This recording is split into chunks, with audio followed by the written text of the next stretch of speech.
All right. We were talking about earlier in the show.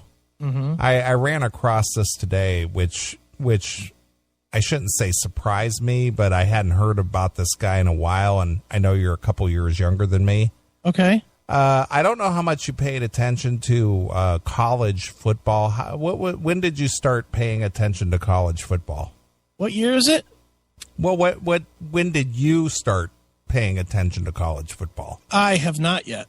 Never have? I do not watch college football. Never, even when you were younger? No. Okay. I'm aware of it. Okay. I'm aware of Ohio State, and I'm aware of the Ohio State-Michigan game being important. Sure.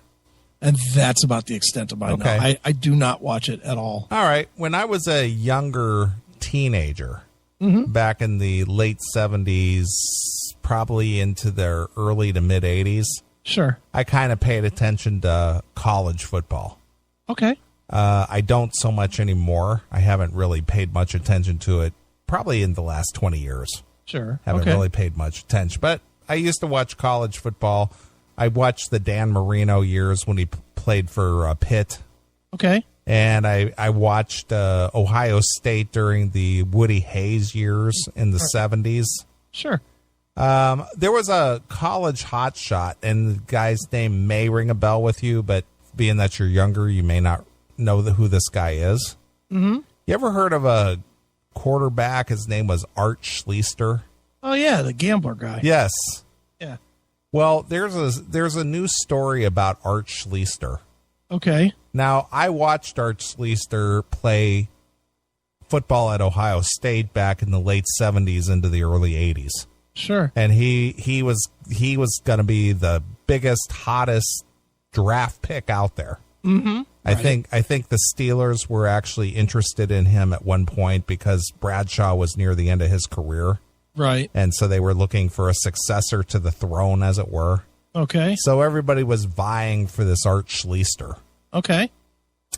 Well, he became Art Schlichter.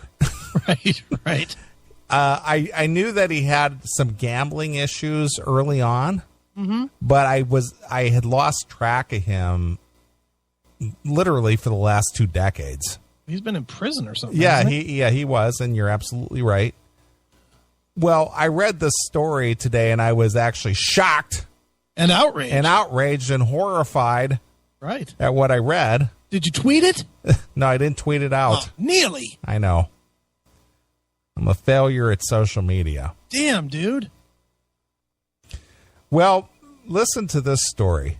Mm-hmm. This is some pretty fucked up shit. All right. I like that.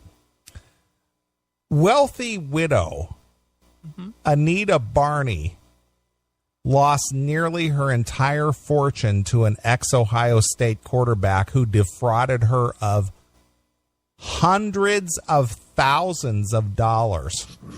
Hundreds of thousands. Ouch.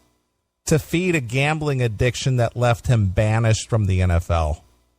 Jeez, oh man. Wow. But instead of garnering sympathy, Barney found herself vilified and facing her own criminal charges after talking numerous friends into handing over nearly $500,000 as part of the same scheme. Wow. So not only did she lose her money, she talked some of her influential friends into putting money into the scheme that Art Schlichter cooked up. Wow. So when you add it all up, this Art Schlichter literally went through a couple $1 million. Wow. Just in gambling. That's crazy. I was not aware that this was as big as it was. Right. Okay. Now 74 and living off Social Security after surviving breast cancer, Barney is trying to publicly rebuild her reputation. Okay. I cry every day about this, and I pray to God that they understand, Barney said. Right. Her self-published book, Quarterback Sneak, nice name, details her experience at the hands of football great Art Schlichter, right, who played for Ohio State between 1978 and 1981. Wow. and later for the Baltimore and Indianapolis Colts and the Buffalo Bills and the Detroit and Cincinnati Arena League teams. Okay. Before his most recent conviction, Schlichter spent 10 years in prison in Indiana for gambling-related crimes. Okay. The NFL has suspended him for life. For life. Barney's message is straightforward. She's sorry about what happened, but had little choice because of threats Schlichter made, including harming her adult children, as he egged her on. Schlichter's blustery and vulgar demands were captured on recordings made by investigators. Wow. Upon release in 2006, Schlichter wrote a book about his addiction, Busted, and became an anti-gambling crusader. Okay. But even as he railed against casinos during church appearances, he was racking up new gambling debts. So he was out there preaching about the evils and, the gambling addiction, but he was still doing it. It makes Pete Rose look like an amateur. More or less. 30 years later, Schlichter was a revered OSU star who had comforted Barney's son while he recovered from a plane crash. Right. In 2009, after Barney reintroduced herself at one of his church talks, Schlichter asked for a $10,000 loan to buy a car to visit his daughters in Indiana. So this guy was fresh out of jail. Yeah. Broke dick. And they loaned him 10 G's. She gave him 10 G's. What an idiot. What an idiot. Barney, the widow of a former Wendy's CEO, as you know, Wendy's originated in Columbus. Right, sure. Dave Thomas and his group. So she was married to a Wendy's CEO. Okay. So she basically had a lot of money. Right. Was accustomed to helping people. She wrote the check without hesitation. Soon after, Schlichter asked for $100,000. Holy smokes. To pay off gambling debts and helping other gambling addicts. Right. He promised to repay her with proceeds from his book. Right. More requests followed, with Schlichter enlisting her in what he said was a money-making investment involving the buying and selling of college football, NFL, and Super Bowl tickets. Now, in all of this, being that this is, an elderly widow, you think he was banging her? Probably. You think? $100,000? Yeah. Yeah. Yeah. She's a widow. Yeah. He probably gave her that. You're the kind of person I've always been missing in my life, and I could see, even though we have this age difference where, we're kindred spirits. Right. That horse shit that leads you into their fucking wallets. Sure. Their purse. Right. Soon Barney's fortune was gone. Damn it. And she was begging Schlichter for grocery and gas money. And he said, fuck you. So basically, she was living a pretty comfortable life that her former CEO husband had left her. And she blew through it all to where she didn't even have grocery or gas money. Holy smokes. How bad is life at that point? That's when you just jump in front of a train. Right. Not in college. You got to get to that point. Sure. At his orders, she was also calling her own friends to enlist them in the scheme. Right. Several lost tens of thousands of dollars. Wow. Many of Barney's victims were well-known and well-off suburban Columbus residents reluctant to get involved in a criminal case. As a result, prosecutors say Barney's eventual cooperation was vital to the conviction of Schlichter, who pleaded guilty in 2011 to federal counts of wire fraud, bank fraud, and filling out false income tax returns. Jesus Christ. So where's he off to now? He's in jail now. Yeah. Again.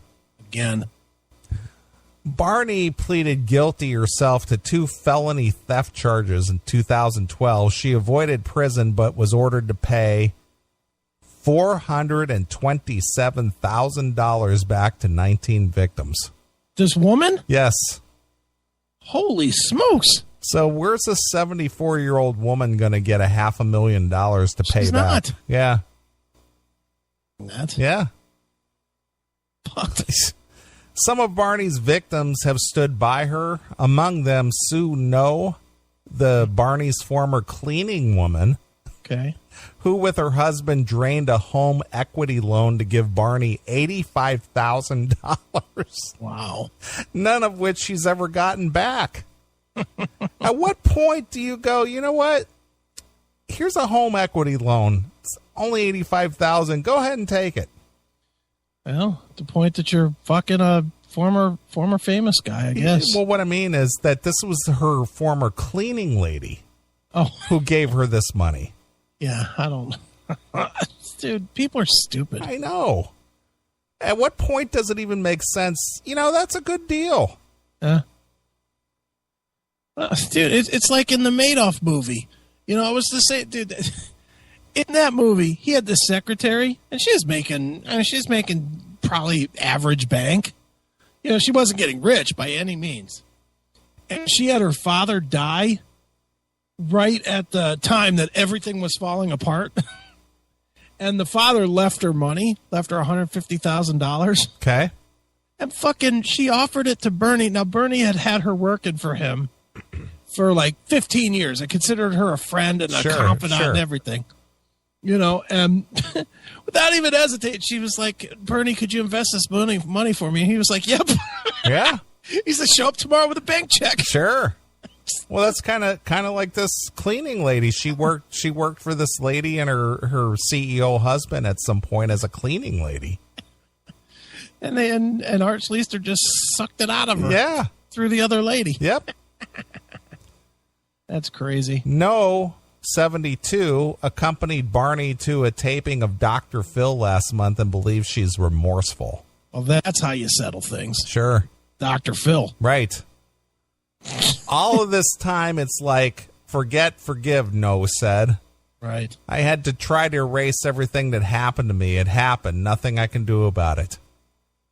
Yeah, you're stupid. Yeah. Others aren't so compassionate.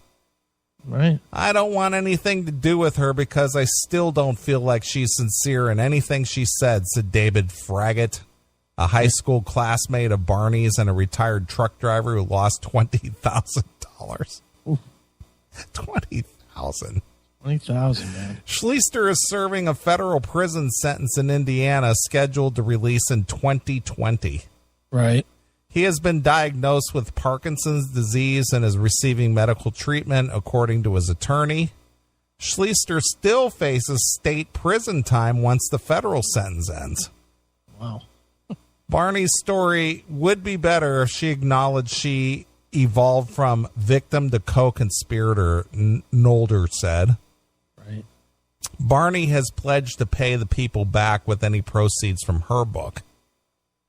Material things don't mean that much to me anymore. Yeah, you're 74. You're about ready to kick the bucket anyway. Exactly. The only material thing you need to worry about is a headstone. Right. Barney said, I survived this cancer. I survived Art, and I feel like I'm here to, and I feel I'm here for a purpose now. I don't know what it's for, but I'll be okay. What a dope. So this Art Schlichter. Yeah. Or Art Schlichter. He was good. Holy cow. He must have told a really good story. He was good. That's how these guys go. But to go, to spend millions of dollars. Well, dude, you have to watch this Madoff movie, dude. Fucking every time somebody tried to pull out their money, and these were people putting in billions, not millions, billions of dollars. They showed 4 different people that each lost more than $3 billion apiece. And the way he did it, they would come to him from time to time when the market, because you remember the market was all fucked up. Yeah, sure. They would come to him and say, we want to take our money out. And he would be like, go ahead, go down the hall and he'll give you a check. But I'm telling you now, I won't let you back into my fund. Right. And every time these people are like, okay, Bernie, they just bought it. They were stupid. Well, he had the confidence that led people to believe he knew what he was talking about. Yeah. They showed one part. He got audited. Literally, they had him nailed. And there's some, what is it called? The DTC, the something trade commission. Yeah. Mm-hmm. SEC. No, it's DTC. Okay. It's another branch like the SEC. Okay. The DTC. It's something about the trades where when they do trades, they have to record them. And his company had never done an actual trade ever. Ever. And so they were investigating him, and they asked him, what's your DTC number so we can verify your trades? Sure. And he made up a fucking number. Right. And they never checked it. We trust you. Yeah, okay. Well, you're the chairman of the NASDAQ, so hey, go ahead. Whatever, dude. We believe you. I was like, son of a bitch. This guy's the luckiest son of a bitch in the world for a while. Right. And I almost wonder, in Schlichter's case, it didn't work out so well. But you got to wonder, if you make it to 75 years old before you get caught and you've lived a life of a billionaire, isn't that kind of worth it? If you could have lived like a billionaire, for 60 of your 70 years, wouldn't you take that? Absolutely. If you knew 60 of your 70 years was going to be like that. That's the risk. Sure. Like a Madoff, he had to be in his late 60s, early 70s, didn't he? Yeah. And he lived like a king. Yeah, he made off with everybody else's money. Yeah, he lived like an absolute king. Highest class of everything for 40, 50 years. I'd do that in a minute. In a second, I would do that. That's a good way to go. And so what? His last 10 years are in prison. So what? Okay. Is he still alive, by the way? Yeah. I just saw an article the other day. What is prison life for Madoff like? It's probably good. Yeah. He's a hero. Sure. Because he stole more money than anybody in history. Sure. Although it got to suck. Both his kids died. I know that. Right. Saw that in the movie, but yeah, I don't know. People are just stupid with their money. I agree. That's a whole nother issue.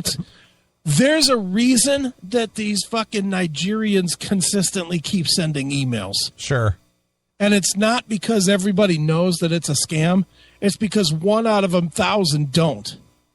1 out of 1,000 is some little old lady that's fucking worried about not making it to next month and thinks that there really is some truth to, I'll just give you my bank account number and you'll deposit $10,000 in it. There's that one lady. Mm-hmm. Out of every 10,000 emails. Right. People are stupid. It's like the older you get, the less you remember of the lessons that you learned as a middle-aged person. Doesn't it seem like that to you? Yeah. Because again, this is another middle-aged guy took advantage of an old biddy. Right. Who traded everything that she had for a little bit of attention. Sure. Stupid. I agree. It's dumb. Well, I personally knew somebody who got scammed in one of those, one of those deals. A Nigerian deal? Yeah. Mm-hmm. Really? Yep. And he was a doctor. How in the fuck did that happen? Well, he got somehow, some way. He again, it goes back to what you just said about people worried about their future income and whatnot. Mm-hmm. So what happened is what they do is they bait you in. You start off with like a small amount. Right, okay. And they pay a dividend on that small amount. Mm-hmm. And then they just slowly but surely get you to put more in. Right. Like they'll pay it off like for 3 times in a row. Right, whatever your payout was supposed to be, they make sure you get it back. Right. And you're like, oh yeah, this thing works. So then you go for the big hitter, and that's when they get you. That's when you don't get. It's just like hustle and pool. Yeah, well, it's just like on the movie Casino. Remember the movie Casino when they were talking about the whales coming in from, Japan or whatever, and they pretended the plane broke down. Right. And they let him win for a while. Yeah, they let him win. He was just betting small hands, and right. And then all of a sudden he just started, betting big, and he lost everything that he came and won. Right. And then they whacked him hard. Yeah. Yeah. But that's how it worked, and this guy actually lost a lot of money. Oh man, that sucks. It does. He's a doctor. He's still a practicing doctor today. Yeah, he can't retire now. Yeah. Sucks. Like we always say, humanity. If we could just get rid of the people. Right.